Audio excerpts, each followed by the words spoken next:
You don't have to have an office. I was like nervous. I didn't really know what to talk about. I don't take a lot of time to think. I just spit whatever it is that I need to. If you need to have a very difficult conversation where emotions might be high, this might be where... What's up, Scoop Podcast? I'm your host, Erica Kruppen, and on today's Monday episode, we're going to talk about staff meetings. Are they important? Why they're important? And how to get over the fear or the confusion on what the heck you're even going to talk about at this staff meeting. So if you're interested in hearing all about that, stay tuned. And if you're new here, my name is Erica Kruppen. I'm the owner of Kruppen's Poopin' Scoopin', which is a dog waste removal business located in Michigan. I've been in business for a little under 7 years, and I have been through it, you guys, the ups and the downs. I have been afraid to have staff meetings. I have felt like they're not very important. Why should we have them? But communication is incredibly important. And in my business, I really strive to communicate effectively with the customers. So why wouldn't we have staff meetings with the staff to make sure that we're communicating, we're on the same page, so we can deliver excellent service to our customer? Well, the biggest reason of why I didn't think that staff meetings were important, or I felt kind of weird or stupid, was because I was operating out of my garage at home because my business was run out of the house. This is how I felt. It was very much so about feelings. Like, I felt silly, like, come into my garage, come to my house, let's have a staff meeting. That was just stupid. That's what I'm gonna say. Did I need to figure some stuff out in the garage? Did I need to create a space out there to where we could have our staff meetings? Yeah, absolutely. The garage wasn't in good shape at a certain point because, you know, there's stuff all over the place, kids' toys. My husband spends a lot of time out in the garage, so that's like his space. So it was kind of like it was a little bit of like an intimate type deal. But what we did is we carved out an area that's like by the supply cabinet. I put up a table and I started having staff meetings with just me and Charles on Fridays. And the reason why, I think I was talking to Justin, I was doing some interviews, I was talking to Justin, and then I also was chatting with Cole. And they have both grown very big teams. They have large businesses. So anytime I can have a conversation or get in a room with people that are doing what it is that I want to do, I want to make sure that I listen to them and I take their advice. And I believe Cole was the one that told me, oh, actually, Nick from Pet Scoops just sent me a message. So when I'm done recording this, I'm going to go ahead and chat with him because they, at the time of this recording, for a long period of time, they have the largest independent pooper scooper business in the United States. Say what? That's crazy. I get distracted. Back to it, Erica. Cole told me, I was like, well, it's just me and Charles. It's just one of us. Because at this point, I had lost my primary scooper due to, you guys know, the accidents. The accidents. So that whole thing happened. I was really going through it. And then my part-time scooper, she went and found a better job. So it was just, luckily, it was just me and Charles. But Cole told me that having the one employee, that is probably the most important time to have these staff meetings because he's your most important guy. The business is relying on him. So you want to make sure that you're getting his feedback, you're figuring out what's going on, and make sure that you're doing what you need to do. And I was like, yeah, you're right. So I decided Fridays at 7:30 a.m. in the garage at the table, we were going to have a staff meeting because I was trying to figure out, like, when am I going to be able to do this? I was like looking at the schedule. So I asked Charles, I was like, hey, here's a couple days. When would you like to do the staff meeting? And I believe he chose Friday. So Friday it was. That way we get to recap the entire week. It's only a half an hour.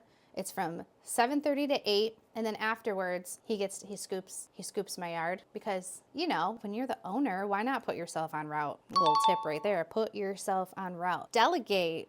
But anyways, they come to the meeting.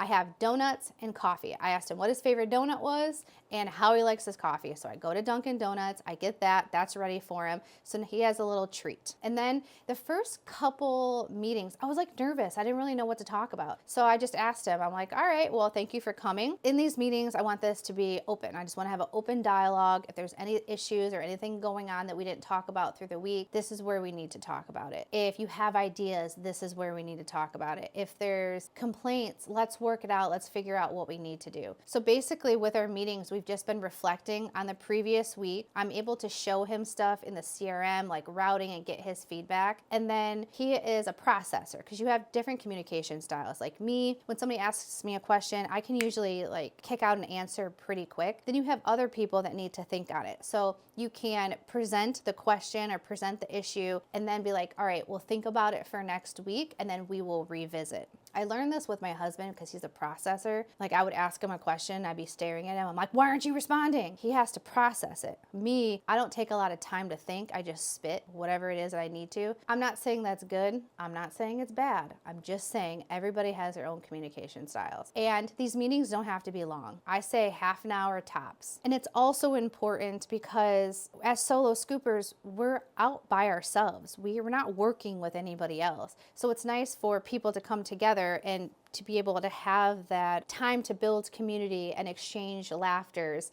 So we have some sort of connection, because I do find that it becomes like very robotic, especially when the scooper's out there and maybe they keep the vehicle at their house. So they're not clocking into an office. They're not clocking out of an office. They're just doing it like for us, it's the Jobber app. It's a good to like reground, to talk about like why we're doing this job, why we're taking care of the customers, why we're going above and beyond, like what the bigger purpose is, because it is easy to automate. And these guys can get burnt out, especially when it's hot and you're just like, oh, I don't want to do this anymore. It's a way to recharge. And now that I'm on the other side of this meeting, and we've been doing it for, I want to say we've probably been doing it for about 6 months now. It's great. And now that we have Christine back, now she's part of the staff meetings, and I'm super excited about that. But say, for instance, you don't want to bring people to the house. You don't have a house. You live in an apartment, or you just live somewhere where you don't want people to come to the house. That's okay. You don't have to have an office. And I used to feel like I had to have an office because I was like embarrassed about, that was just part of me that, like, even though I started with humble beginnings, like a magnet and a 2007 Chevy Cobalt, I do very much so care what people think about me. And I wanted to be taken professionally, and I just felt like operating out of the garage wasn't very professional, and that just was not a good mindset, which led me to put a lot of this pressure on myself to get overhead that wasn't quite necessary for where I was at in business. I wanted to have an office where the staff could come to. We didn't have to do all that, Erica. Even though it did work out because I had a nice space to podcast and I was able to remove myself from the house and be able to create those good work ethics and boundaries with my recording and office work. So I did find benefit in it, but it could have been done at a cheaper. It could have been done a lot cheaper. So what I suggest is find a coffee shop that is a little bit more quiet. There's a couple coffee shops around me. They're cute and they're so adorable, but they're just crazy busy and there's too much going on. So I went to a Tim Hortons that's right down the street from my house. A lot of people go through the drive-through, so it's not super crazy busy inside, but they have a place where you could sit at a table, you get a coffee, you get what you need, and then you're developing rapport with people like out in the community, right? So they see you every week,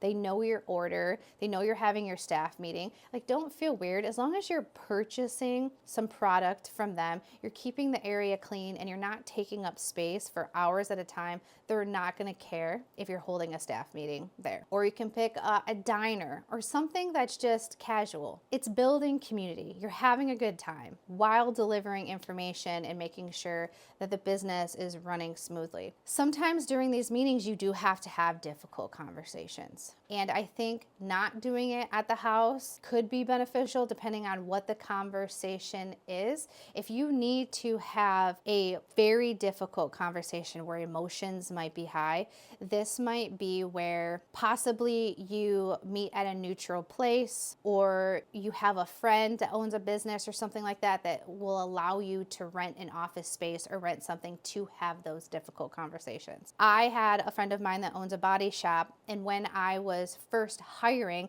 I didn't want people just coming to my house and dropping off their vehicle. So she allowed me to meet there, leave their vehicle at their shop while we went out and scooped. And we did that for a couple days until I felt comfortable. I knew I was going to hire the person. They passed their background check. Then I would allow them to come to my house. It felt uncomfortable. It felt weird, but it's like I had to do what I had to do. And have you ever heard that phrase? I especially in corporate America, like that could have been an email. I totally get that. And there is a lot of communication that we do via text message, mainly in Slack. I like to keep everything organized. So if you guys aren't using Slack and you're growing a team and you're wondering like, what's a good way to keep communication between the staff? Slack is a really good one. And I think some people use WhatsApp. I personally just like to use Slack because that's what I was introduced to. I'm familiar with it. Then you can send messages back. You can create little channels where it's like customer complaints or customer questions, like a general conversation. You can have another one. These are like little folders that says like, dog pictures or dog memes, whatever. You can customize it the way you want. But a lot of information can be put in there and it can be documented. But having that in-person conversation to work things out is very important. Because like I said before, people have different communication styles. And for me, I like to see people, I like to see their eyeballs to connect with them. It's okay texting with them and emailing with them, but I want to see them. I want to see their smile, or I want to see their sad face to figure out how I can improve and make things better for them, because at the end of the day, they're the ones out there that are taking care of my customers. So now as a leader, I understand that I need to be there for them. This meeting is for them. So then they in turn can take care of the customers better. And I can do on my end to make sure that everybody is set up for success. And then this is another way for them to get supplies too, because I have a supply cabinet at the office. I'm in between offices right now. I have an office at a place and I'm still like operating out of my garage. So they're able to like stock up on supplies if needed as well. So this is a good time to do that. And if you're like, I don't have a garage, I don't have time to go to a coffee shop, I don't have time to go out to eat, meet up in a parking lot. You guys meet up with your vehicles and just have a meeting, have a little 10-minute meeting in a parking lot somewhere. I see people do it all the time when I'm driving around because I'm constantly on the road. I see these guys. They got their little tail bed back down and they got like a box of donuts right there. And they're just having their little meeting or whatever they're talking about. I'm not really too sure, but in my mind, I'm like, they're having a staff meeting. That's exactly what's going on right now. You want to take the information that was talked about because you want to do stuff with it and make sure you document it. You can either write it down on paper, you can write or type it onto a Google Doc. And then what I like to do is I like to type it into a Google Doc and then transfer all of that over to ChatGPT.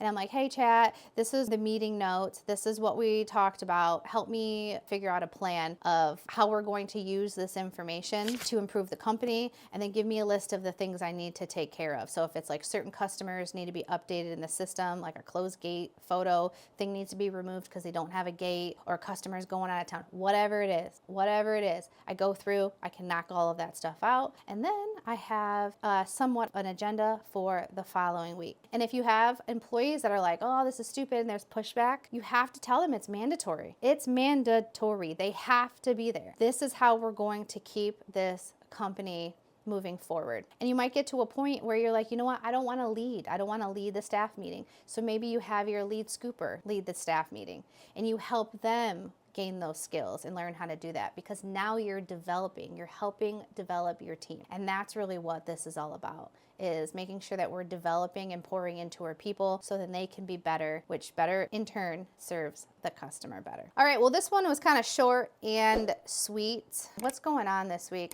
I'm just prepping for the ScoopCon, practicing my presentation. I'm so nervous, but I'm so excited all at the same time. I have a 30-minute presentation on the second day after lunch, I believe. So any of you guys that are going, make sure you don't fall asleep on me. I'd appreciate it. Thank you. And I appreciate all of you guys tuning in and hanging out with me. I wouldn't be able to keep this going if not. So until next time, bye.